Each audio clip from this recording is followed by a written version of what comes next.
O universo é matemático e até mesmo artístico. Mesmo no caos, há uma ordem. O número é o princípio de todas as coisas, já dizia Pitágoras.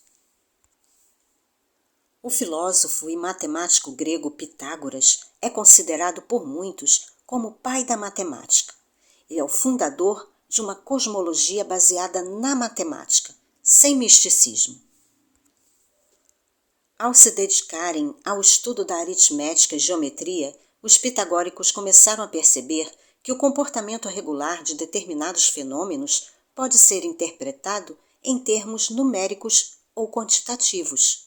Como exemplo, temos as medições que realizamos dos ciclos da natureza, o ano, as estações, os dias e muitos outros ciclos dos fenômenos vitais. Pitágoras teria chegado à conclusão de que todas as coisas são números, através, inclusive, de uma observação musical. A visão do universo como um conjunto harmonioso dotado de ritmo, ordem, regularidade e proporção foi uma das contribuições mais importantes dos pitagóricos. Pitágoras descobriu uma relação entre os números e os sons, as notas musicais. Essa relação deu origem à harmonia musical, que nada mais é que a união das notas tocadas simultaneamente, produzindo um som agradável aos ouvidos. Na música, Pitágoras estabeleceu cálculos baseados na divisão simétrica de cordas, para entender as relações existentes entre tons e semitons. Isso possibilitou a descoberta de novas escalas musicais. A numerologia pitagórica é uma ciência que estuda e interpreta as influências dos números na vida das pessoas. Esses números podem revelar vibrações cósmicas e fornecer orientações que ajudem a trilhar o caminho da missão de vida. Na numerologia pitagórica existem 9 números, 9 forças ou 9 vibrações cósmicas. Cada número é uma vibração cósmica diferente. Cada vibração tem um lado positivo e outro negativo. Luz e sombra, assim dizendo. Todo número tem uma vibração própria, distinta e única, representando os princípios universais, através dos quais todas as coisas evoluem em ciclo contínuo.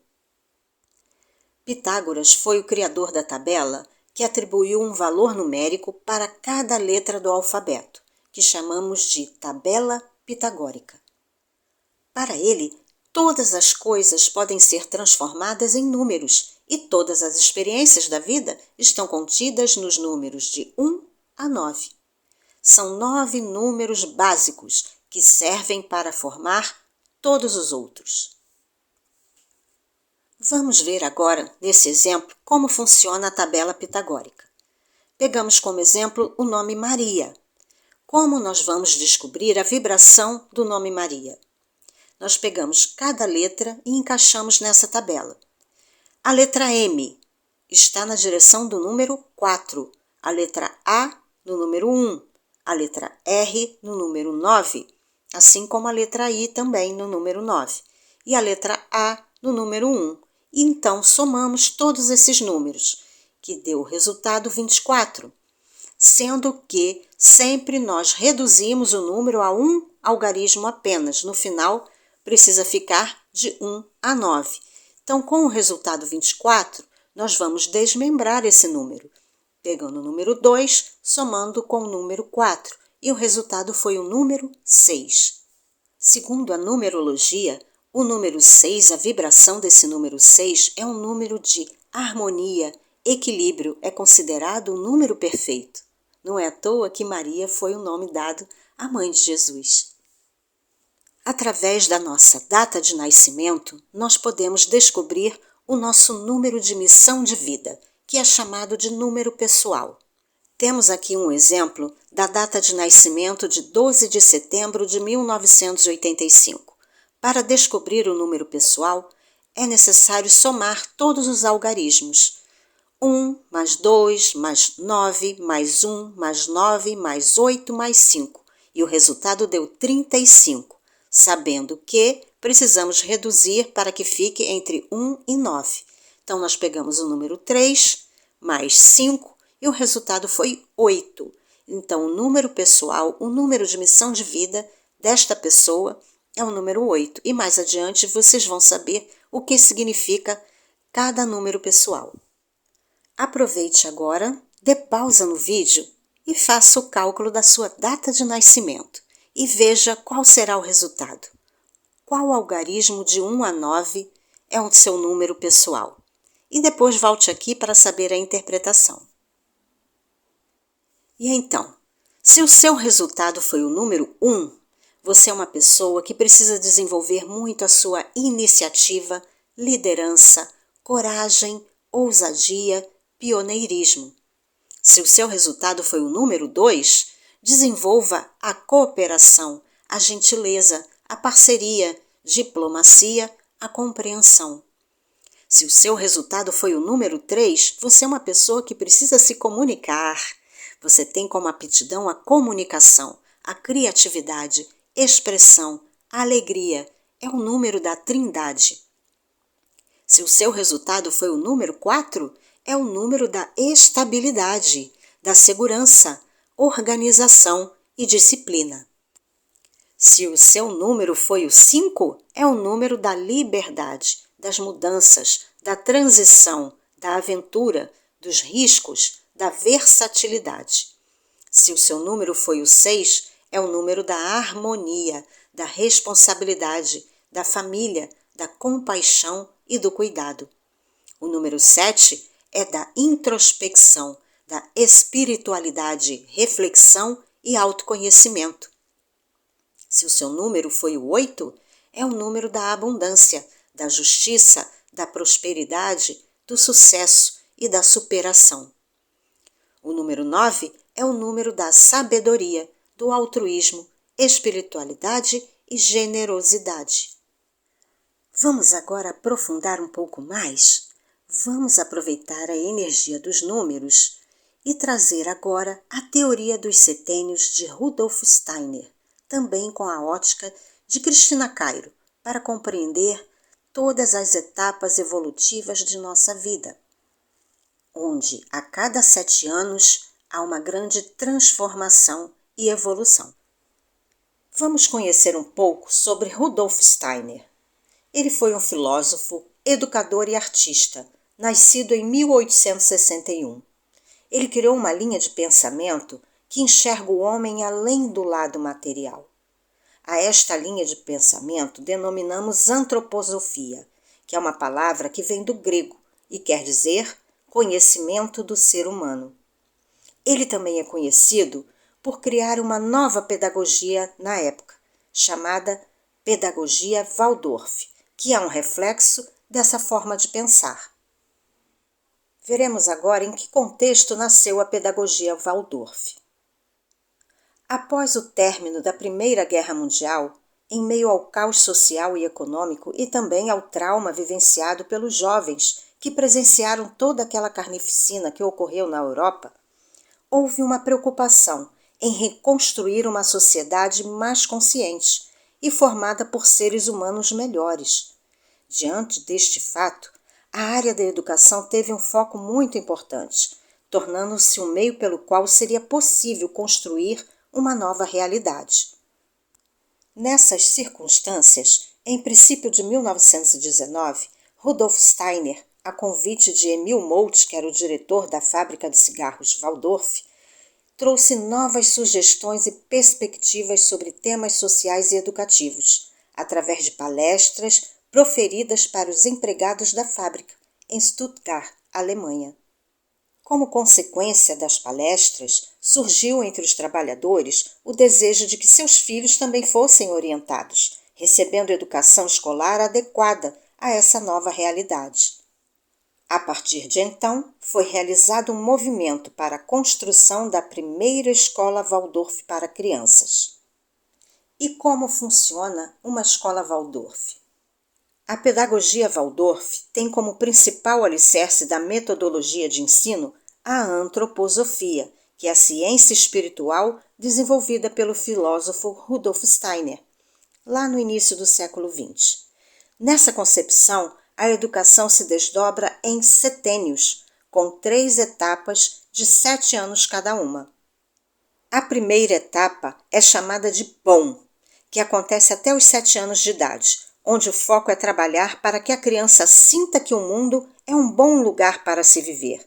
Ela precisa se sentir acolhida. É a fase fundamental para o desenvolvimento físico, trabalhar com a terra, expressão corporal, ancoramento. E os espaços da escola são geralmente locais muito acolhedores, com móveis feitos de madeira, lembrando as formas da natureza. Quase todos os materiais e brinquedos são naturais e abertos, ou seja, sem uma forma definida, tais como tronco de árvores, blocos de madeira, conchas, tecidos, bonecas sem forma. Tudo isso para que a criança possa desenvolver a criatividade.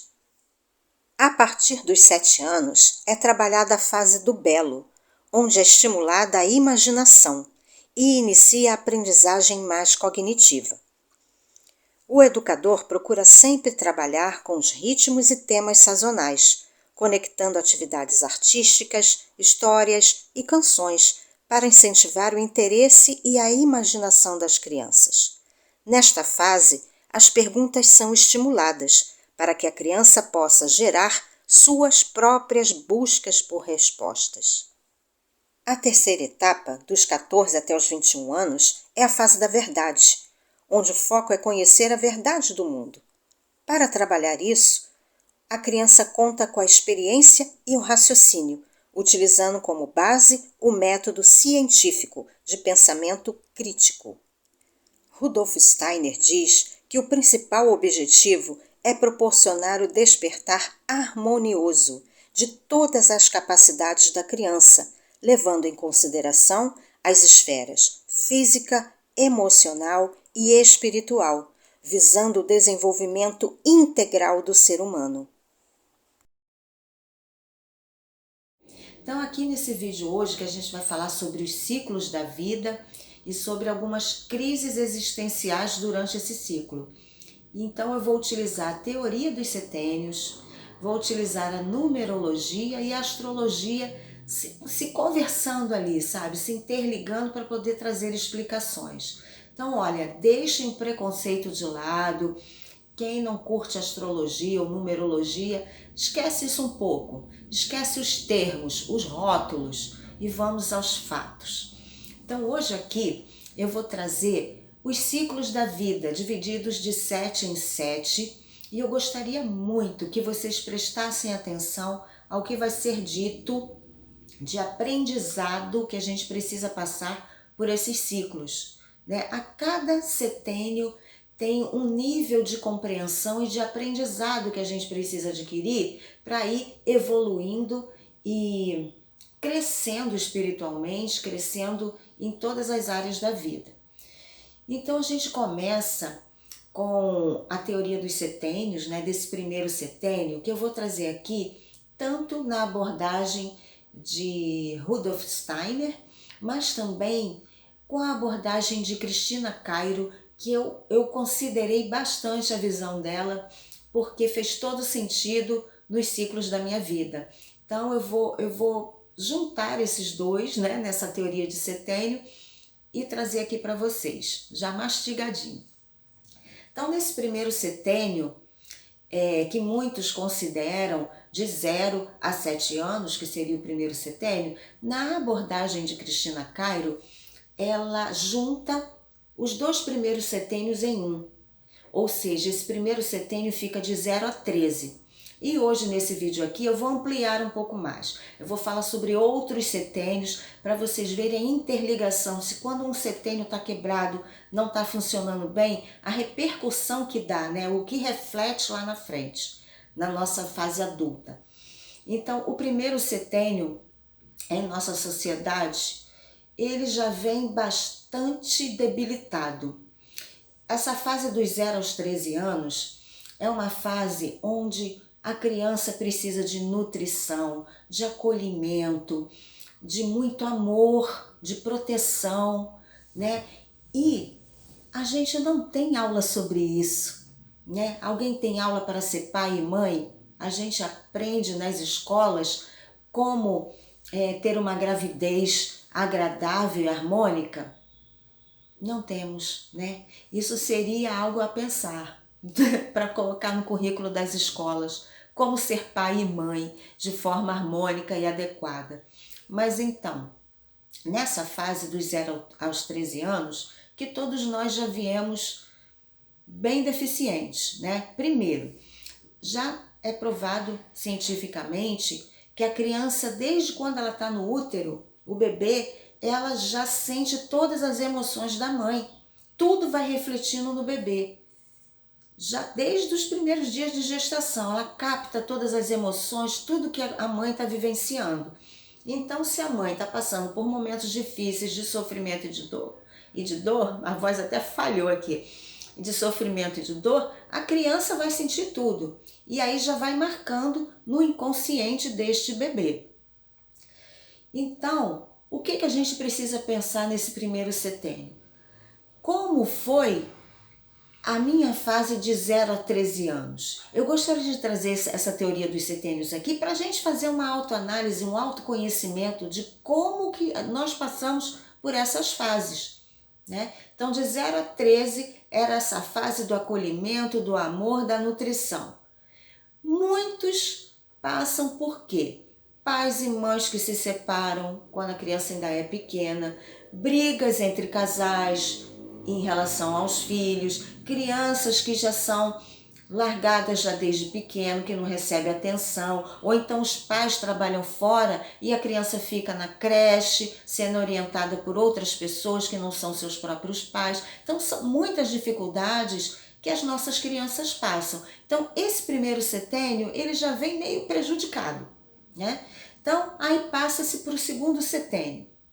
Então eu peço que vocês acompanhem o resumo que eu fiz do primeiro ao 8º setênio, pelo menos até o 8º.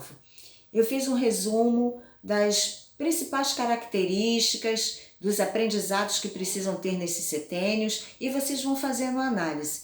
E no final dessa compilação dos 8 setênios, eu vou trazer aqui algumas considerações e até mesmo orientações. Por já ter passado por vários, então eu posso trazer aqui experiências e a gente vai compartilhando. Acompanha aí. E vamos ao primeiro setênio. Levando em consideração que nós, ao nascermos, herdamos, né, a carga genética da mãe e do pai, é observado que de 0 a 7 anos a criança está muito ligada à sua mãe. E de 7 a 13 é muito ligada à parte paterna.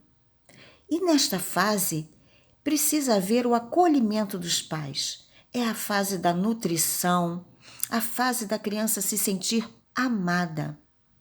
É nesta fase também onde ela aprende a nomear as emoções. É preciso compreender que a raiva, o amor, a alegria, a tristeza são sentimentos, são emoções vivenciadas e que ela precisa conhecer, ter contato, nomeá-las, vivenciá-las de forma a identificar em si mesmo primeiro o que é aquilo que está acontecendo, para que na próxima fase ela possa ter a empatia, que é onde ela vai lidar com outras crianças.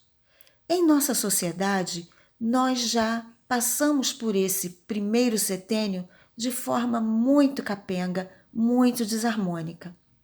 A maioria dos casais passam por problemas, a mãe principalmente, que está gerando a criança, todas as emoções dela passa para o feto. E então a gente já vai com essa deficiência para os próximos setênios e vai acumulando.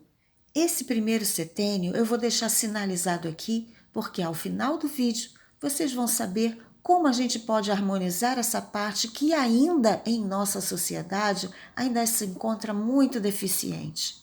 Precisamos sim preparar os jovens que vão se casar, que estão unidos, que vão gerar crianças. Essas pessoas precisam ter a consciência desse trabalho, dessa criação que estão fazendo. Gerar filhos, ter filhos, é uma criação de algo material e espiritual muito importante. E é preciso ter a consciência desse momento tão mágico para que, daqui a alguns anos, nós possamos passar por todos os setênios de maneira harmônica, sem doenças e com muita alegria. No segundo setênio, considerado de 14 a 20 anos, nessa nossa abordagem aqui, é a fase da expansão, onde a criança vai socializar. E é nesta fase que aquele aprendizado lá de nomear as emoções, de saber tudo o que ela sente, dela estar bem resolvida nesta parte. Se foi bem resolvido o primeiro setênio, ela terá empatia. Ela vai compreender as próprias emoções e as emoções do outro. Ela vai buscar compreender que tudo aquilo que ela fizer com o amigo, com o coleguinha, vai afetar a ela também. É onde ela pode viver em harmonia com os amigos. Isso se o primeiro setênio foi muito bem tratado. Mas o que nós vemos? Nessa fase, as crianças estão confusas, elas não conseguem dar conta das próprias emoções. E é nesta fase que começa muitos bullying nas escolas, porque muitas crianças não conseguem lidar com seus próprios conflitos internos. E ao não saber lidar com isso, ela externaliza com agressões, pois não consegue dar conta nem de si, quanto mais do outro. Seria uma fase de socialização, de amizades, de expandir a compreensão e exploração do mundo. Mas o que nós vemos em nossos dias é muita confusão, muita depressão e muitas crianças com problemas psíquicos. E no terceiro setênio, de 21 a 27 anos, é a fase onde deveríamos ter aquela busca pelo significado da vida. Quem sou eu? É onde entra uma busca pela espiritualidade. Não falo de religião, é a busca pelo próprio eu, de saber quem eu sou. Pois nessa fase eu já não estou tão ligada mais, tão estreitamente à mãe, nem tão estreitamente ao pai. Já passei pela fase dos amigos e agora eu quero me encontrar. Quem sou eu? Eu recebi influências da minha mãe, recebi influências do meu pai, influências do meio ambiente e dos amigos. Mas quem na verdade sou eu? O que eu sinto? O que eu desejo? E quando esta fase não é bem explorada, esse terceiro setênio não é levado a sério e realmente a pessoa para fazer essa reflexão, terá problemas no próximo setênio. Todas essas fases, quando bem vivenciadas, a pessoa vai passando de um setênio a outro, a cada 7 anos, ancorando novos conhecimentos, vivenciando novas situações de maneira harmônica. Mas, se a cada setênio vão se acumulando tarefas que não foram cumpridas, cada setênio vai ficando mais difícil de ser vivenciado. Chegando ao quarto setênio, eu vou trazer também aqui uma analogia juntando a numerologia e a astrologia também nessa teoria dos setênios. Essa fase dos 28 ao 34 anos é onde ocorre a primeira crise existencial. Eu vou dizer que é a segunda, porque na primeira crise acontece lá nos 14 anos. Mas essa crise é uma crise muito mais profunda. E ela ocorre justamente, levando em consideração a astrologia, ocorre no retorno de Saturno. O que seria esse retorno de Saturno? A cada 7 anos, Saturno faz uma quadratura.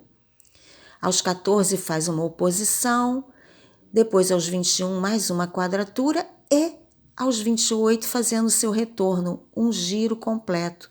Quando chega nesse retorno de Saturno, é como se Saturno, aquele planeta que é o nosso grande professor, ele vem nos cobrar todas as tarefas anteriores. Se no primeiro setênio eu tive o aprendizado que deveria ter, no segundo, no terceiro setênio. Se eu não conseguir absorver e compreender tudo o que eu precisava compreender, neste quarto setênio é como viesse um peso bem grande. Sabe aquela prova onde a gente precisa responder às questões internas do nosso aprendizado?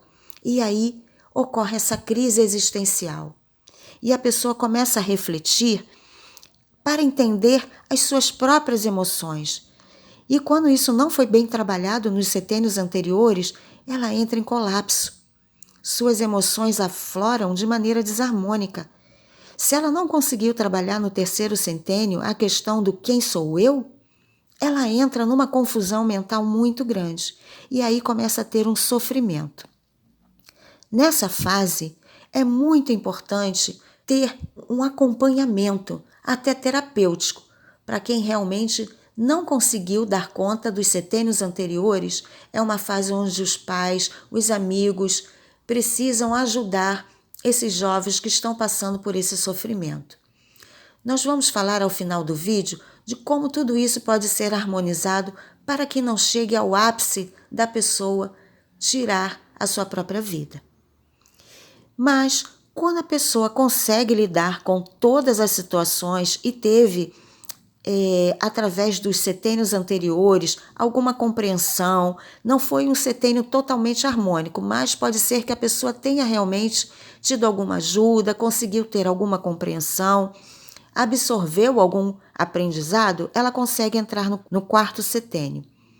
E aí, nesse quarto setênio, é onde acontecem muitas coisas importantes. São, assim, algumas mudanças e algumas iniciações, até dizendo. É onde a pessoa ou ela se casa, ou tem filhos, inicia uma faculdade, ela pode mudar de cidade, pode iniciar algo novo mesmo, criar algo material. Ter filhos, por exemplo, é uma criação de algo material e espiritual ao mesmo tempo, mas é uma fase de uma criação de algo novo. Há uma mudança muito importante na vida da pessoa neste quarto setênio. E chegando na idade dos 35 anos, que é o setênio que trabalha de 35 a 41 anos, o aprendizado desta fase é: a pessoa precisa usar as suas habilidades para ganhar dinheiro. É a fase do trabalho. A pessoa precisa ser independente, administrar a própria vida. E se durante este período a pessoa não procurou utilizar as suas habilidades para trabalhar e para ganhar dinheiro, as energias ficarão estagnadas e vão se acumular para o próximo setênio. E isso vai gerar o quê? Doenças. Porque neste período você já vem lá nos setênios anteriores, caso os setênios anteriores não tenham sido trabalhados de forma adequada, você já vem acumulando um monte de pendências. E aí, chegando nesta fase, se acumular mais esta pendência, o seu corpo físico vai começar a sofrer, por causa de todas as energias não trabalhadas anteriormente. Mas, se você conseguiu cumprir com o seu quinto setênio, você trabalhou, você fez economias, você utilizou suas habilidades, chegando ao sexto setênio de 42 a 48 anos, é hora de você ajudar a sua família, investir na família, ficar com a família, usar esse dinheiro que você ganhou, que você economizou e ajudar alguém. E esse ajudar alguém pode ser alguém realmente da sua família ou também uma ajuda filantrópica, né? Utilizando os conceitos da numerologia, os 42 anos, juntando 4 mais 2, é igual a 6. 6 é o número da família. Então, este é um período para você investir na sua família ou nas pessoas que você considera sua família. É onde você utiliza o seu trabalho que você fez lá com seu suor, com suas habilidades e utiliza essas economias para ajudar outras pessoas. E então já falamos sobre 6 setênios. Já estamos lá com 48 anos. E talvez você esteja pensando, nossa, tem alguns setênios que eu não cumpri direito. Será que dá tempo de eu recuperar? Ou será que já não dá mais tempo? O seu corpo físico vai estar te falando, porque o nosso corpo físico, ele se comunica com a gente diariamente. Todas as nossas dores, mal-estar, doenças são formas de sinalizar que você não cumpriu algum setênio. E então, nós temos uma grande oportunidade aos 49 anos, o 7º setênio. 7 é um número muito forte, espiritual, é um número onde geralmente tem uma sacudida em nossas vidas, ainda mais 7 vezes 7, 49. E cai juntamente com um conceito da astrologia que é o retorno de Quiron. Quiron, na astrologia, é considerado um asteroide que fala das nossas feridas, sabe, aquelas feridas que mais nos machucam. Saber onde Quiron se encontra no nosso mapa astral é uma grande dica de saber onde você precisa trabalhar nessa fase. Dos 49 aos 55 anos, Quiron, aquela ferida, ela volta à tona. Se ela não foi bem resolvida nos setênios anteriores, agora ela vem à tona com toda a força. Essa fase é uma fase de morte e renascimento, de grandes mudanças, sabe, aquelas mudanças radicais ocorrem dos 49 aos 55 anos. É como se a gente tivesse ali uma grande chance de recuperar o tempo perdido. E aí as nossas feridas vêm à tona. Se você sabe onde se encontra Quiron no seu mapa astral, vê a casa que se encontra e qual signo que se encontra, você já vai saber exatamente todos os problemas que você vai passar nessa fase. E se você já sabe lidar com isso de uma maneira harmônica, você passará por essa fase por mudanças sim, mas mudanças de forma leve e tranquila. Agora, se você teve pendências dos setênios anteriores, essa é a fase da morte e do renascimento. Vai haver mudanças na sua carreira, no seu trabalho, na sua visão de vida, no seu modo de pensar, no seu modo de agir. É uma grande revolução no 7º setênio. Quando o 7º setênio foi bem trabalhado, quando a pessoa conseguiu assimilar todas as transformações, as mudanças radicais que aconteceram, quando a pessoa consegue realmente recuperar o tempo perdido e, até através de terapias, conseguir harmonizar todos os setênios anteriores, ela chega ao 8º setênio, que é de 56 a 62 anos, de uma maneira muito mais madura. Ela adquire tanto conhecimento na fase do 7º setênio, que no 8º setênio ela se torna até uma palestrante de autoajuda, de autoconhecimento. Ela vai motivar pessoas, compartilhar as suas experiências com os outros. Tem um amadurecimento e ela consegue, assim, ser uma pessoa positiva na vida de outras pessoas, trazendo conhecimento, trazendo experiências, trazendo motivação. Essa fase do 8º setênio, quando foi bem trabalhado o 7º, é uma fase de muitas bênçãos. Olha, gente, esse exercício de autoanálise, da gente perceber como nós passamos por todos esses setênios, é algo maravilhoso. Eu sugiro que vocês peguem papel, caneta e vocês voltem no vídeo de setênio em setênio. Tentem verificar as datas de acontecimentos marcantes na vida de vocês e procurem ver se encaixa em algum setênio. Procurem verificar se algum setênio desse que eu falei aí ficou meio capenga. Procurem tudo isso. De acordo com a idade que vocês estão agora, vamos supor que tem alguém aí me assistindo com 40 anos, né? E que passou por vários setênios de forma meio capenga, tá aí cheio de dores, doenças e tal. vocês já sabem que lá na frente, aos 48 anos, do 48 para o 49, vai ter uma grande transformação se você não recuperar o tempo perdido. Gente, isso aqui é um exercício de autoconhecimento, não é para assustar ninguém. É a vida, são os ciclos da vida. E se vocês observarem, acontece na própria natureza esses ciclos. E nós fazemos parte da natureza. Então, a partir do momento que a gente conhece esses ciclos, a gente já fica mais preparado para passar por eles. Então, isso aqui não é nenhum alerta, nenhum para fazer sensacionalismo, não. É apenas trazer um conhecimento real dos ciclos da vida. Então, quando a gente começa a se olhar e a se encaixar e ver tudo o que a gente está passando, a gente consegue lidar com mais leveza durante os ciclos da vida. Eu acabei de passar por um aí bem intenso, foi dos 49 aos 55. Foi muita transformação, mudanças muito radicais, até físicas. De loira voltei a ser morena. Foi mudança física, mudança nas minhas emoções, na minha forma de pensar, de agir, mudança de trabalho. Foram muitas mudanças. Por quê? Nos meus setênios anteriores, eu deixei muitas pendências que eu tive que lidar agora. Né? Como eu disse no início do vídeo, nós já viemos com um déficit, que é o primeiro setênio bem capenga. Por quê? Porque nós não somos preparados. Todos os pais que vão gerar seus filhos agora, eles não têm um preparo para que essa criança venha de maneira adequada.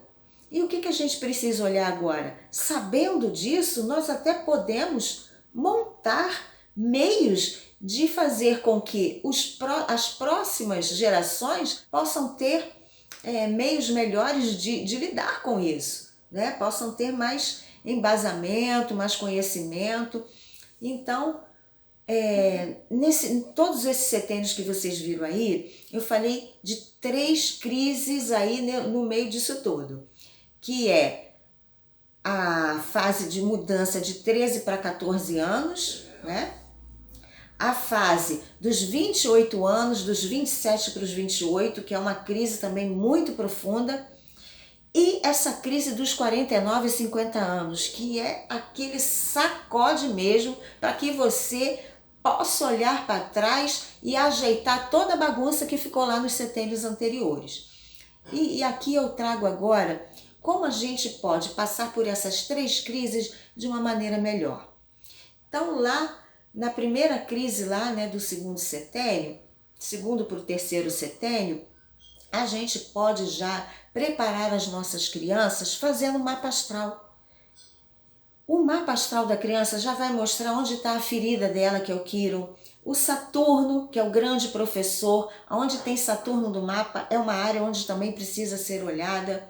O Nodo Norte, o Nodo Sul. Então, fazendo o mapa da criança, você já olha ali dos possíveis problemas que pode ter à frente. E aí você já evita, você já vai lidando com isso antes que chegue na idade onde aquilo vai borbulhar.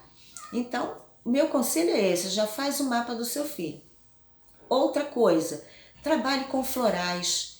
Eu trabalho muito com florais de bar. Os florais vão trabalhar as emoções das crianças. Desculpa aí o barulho, é meu gato arranhando aqui a porta, querendo entrar. Então, os florais, eles já vão trabalhar as emoções. Lembra que lá no primeiro e segundo setênio, a criança deveria já ter trabalhado as emoções, conhecer as suas próprias emoções e reconhecer a emoção do outro para que possa ter empatia. Então, quando essa fase não está bem resolvida, os florais de bar ajudam muito, né? Terapias. Chegando lá na segunda crise, que é do 27 para o 28, gente, aí é uma crise bastante intensa, onde eu até falei no vídeo anterior que acontecem até suicídios, pessoas que não aguentam lidar com a situação e tiram a própria vida, sabendo que isso não vai resolver, que a pessoa vai ter que lidar com isso mesmo, de uma forma ou de outra, e isso até agrava o problema lá do outro lado, né? Mas, voltando aqui aos 27 anos, a pessoa que está passando por essa crise existencial, e eu já lidei com vários jovens dessa idade que parece que chegaram na minha mão como um imã. E aí eu trabalhei com os florais durante 3 meses com esses jovens e eles conseguiram superar, hoje já está lá com os seus 29 e 30 anos. Então, isso que eu trago aqui não é algo que eu só estudei, que eu só li. É algo que eu vivenciei, passei a experiência, vi que deu certo, por isso que eu trago aqui agora algumas dicas, né, para a gente poder passar por isso de forma melhor. Então, o Theta Healing também é muito bom nessa época, dessas fases de crise, porque o Theta Healing ele vai trabalhar nas nossas crenças limitantes, né? Então, tem alguns pensamentos que já estão lá enraizados que a gente nem se dá conta que tem, alguns condicionamentos que já vêm ali de crenças, e aquilo vai dificultando a nossa vida também. Então o Theta Healing ajuda nessa limpeza do campo mental e os florais na limpeza do campo emocional. E chegando lá nos 49, 50 anos, que é aquela terceira crise, nossa terceira oportunidade de harmonização, ali a coisa pega. E aí a gente precisa de terapias mais profundas, porque ali já tem um acúmulo muito grande de pendências, onde a gente já está mais maduro para lidar e encarar as nossas deficiências, encarar as nossas dores, a nossa ferida de Quiron, que ela vem à tona e a gente vai ter que olhar e vai ter que curar com maturidade, sem mimimi. E aí os florais também ajudam, e aí já entra outros tipos de terapia, seja o Reiki, seja o Theta Healing, seja a apometria. Hoje nós temos essas condições, né?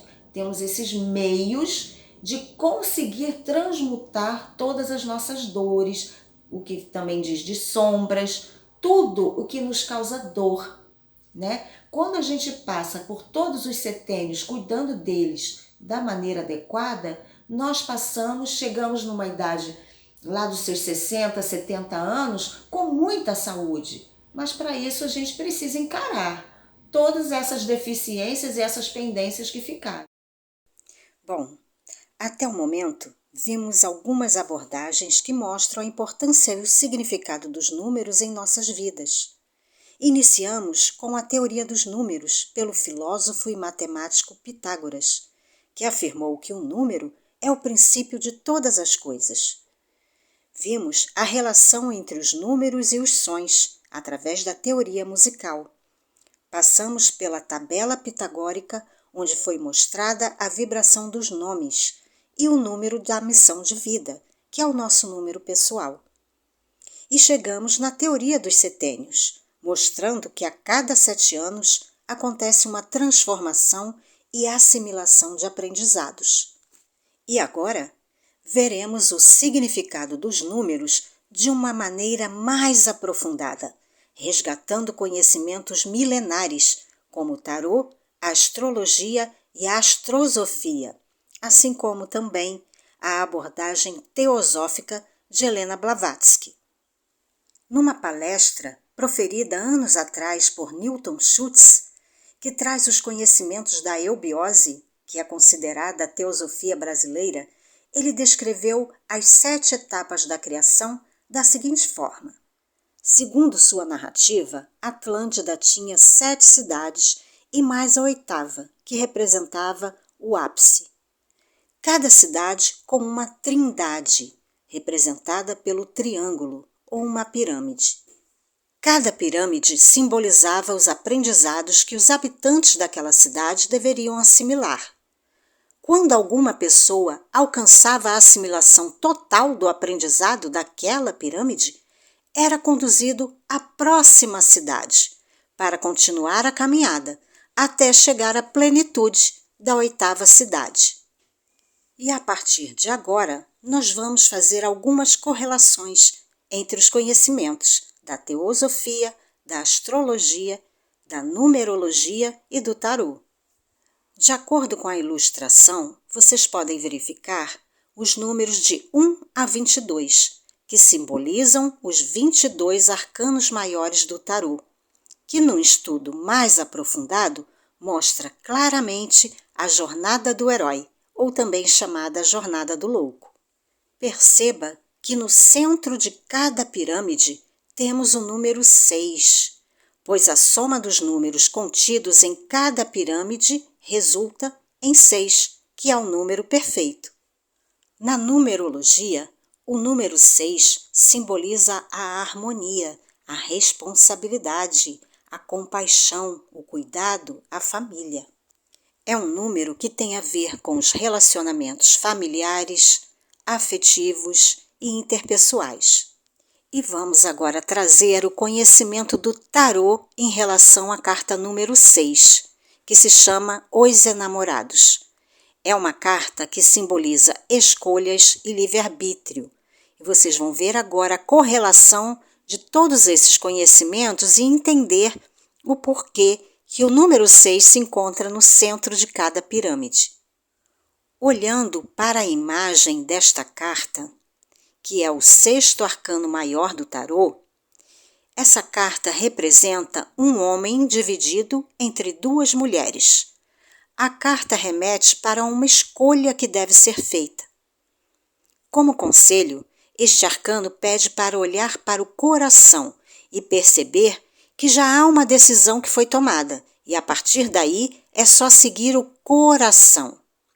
Na imagem, uma das mulheres aponta para a parte inferior do corpo do homem, e a outra mulher aponta para o coração. E ele se vê dividido entre as duas. É preciso fazer uma escolha.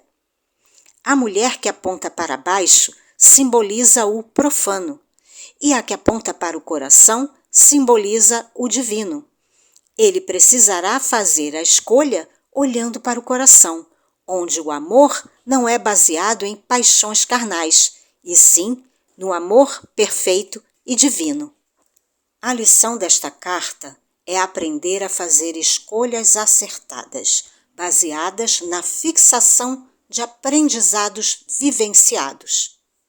Este é um conhecimento bastante profundo, mas nós vamos abordar aqui, mesmo que superficialmente, alguns pontos.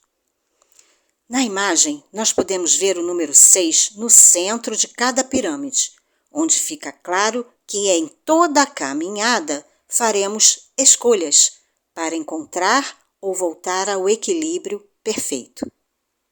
Nós passaremos por várias experiências na dualidade, sempre nos colocando numa posição de escolha entre uma coisa e outra, até que aprendamos as lições e utilizemos o livre-arbítrio de maneira adequada. Antes de prosseguir com a abordagem a respeito das 7 etapas da criação, é preciso trazer o esclarecimento a respeito da força dos arquétipos e símbolos contidos no tarô e também na astrologia. Para isso, trago Jung e o estudo sobre o inconsciente. Carl Gustav Jung, um dos mais estudiosos da psicologia analítica, chegou aos padrões da criação dos mitos, lendas e símbolos universais, aos quais deu o nome de arquétipos. Os arquétipos expressam de forma simbólica conteúdos psíquicos de significação emocional universal. Com uma abordagem diferente da psicanálise de Freud, que focava principalmente no inconsciente individual, Jung propôs a existência de um inconsciente coletivo, uma camada mais profunda da psique, que é compartilhada por toda a humanidade. Partindo deste princípio, podemos compreender a essência das imagens arquetípicas contidas no tarô e também nos signos da astrologia. São arquétipos que permeiam o inconsciente coletivo, quer você saiba ou não. Ao tomar consciência deste assunto, você poderá compreender melhor o funcionamento do universo, assim como ter uma melhor percepção de si mesmo. Após essa pequena observação, podemos voltar agora para o conceito das 7 etapas da criação. Então vamos lá, acompanhando pelas imagens. De acordo com a teosofia, as 7 etapas da criação foram distribuídas da seguinte forma. A primeira etapa foi da criação do reino mineral, a segunda etapa do reino vegetal, a terceira etapa o reino animal e a quarta etapa o reino hominal, que é o nosso reino atual. Por enquanto, não vou falar muito sobre a quinta, 6ª e 7ª etapas. Vamos parar aqui na 4ª etapa, e fazer uma correlação com a astrologia. Os 4 reinos são representados por 4 elementos. O reino mineral é representado pelo elemento terra, o reino vegetal, o elemento água, o reino animal, o elemento fogo, e o reino hominal, o elemento ar. E o 5º elemento, que faz parte da 5ª etapa da criação, que é o reino angelical, é o elemento éter, que se refere ao trabalho com o nosso mental superior. E vamos entender então o que eu quero dizer com esse mental superior. Essas 4 primeiras fases representam os nossos 4 corpos inferiores, ou seja, o corpo físico, o corpo etérico, onde ficam localizados os nossos chakras, o corpo emocional e o mental inferior. E essas 4 forças também estão relacionadas com as 4 estações, as 4 fases da Lua e os 4 elementos: terra, água, fogo e ar. Quando fazemos o nosso mapa astral, nós podemos verificar qual elemento está mais fraco, qual está mais forte, para que a gente possa encontrar o equilíbrio. Quando percebemos que tem um elemento que está mais fragilizado no nosso mapa, nós podemos trabalhar melhor em cima desse elemento. Para quem ainda não fez o seu mapa, eu aconselho assistir os 6 vídeos do curso básico para iniciantes. Lá eu explico direitinho como você faz o seu mapa gratuitamente e, inclusive, ensino como você vai interpretar alguns pontos do seu mapa. Isso é muito importante daqui para frente, se você quer acompanhar essas aulas. Como material de apoio, eu também deixo uma apostila com o resumo dessa aula de hoje. Inclusive, deixarei também na apostila algumas cartas do tarô para que vocês possam ir se familiarizando com essa linguagem simbólica, entre imagens, símbolos, que daqui para frente nós vamos falar muito sobre isso. Então, nós podemos concluir que nós já temos 4 realidades manifestadas: o reino mineral, vegetal, animal e hominal ainda em andamento. E para que a gente possa manifestar as realidades em potencial, nós precisamos trabalhar o nosso mental superior, o corpo mental superior. E como desenvolver o corpo mental superior? Trabalhando a criatividade, a mente abstrata, a intuição, procurar fazer escolhas mais acertadas, escolher também um caminho espiritual de conexão com Deus. E aqui eu não falo de religião, não. Aqui eu falo sobre a conscientização de que não somos só matéria, que existe algo maior e que podemos realizar uma conexão profunda com Deus, com a fonte divina.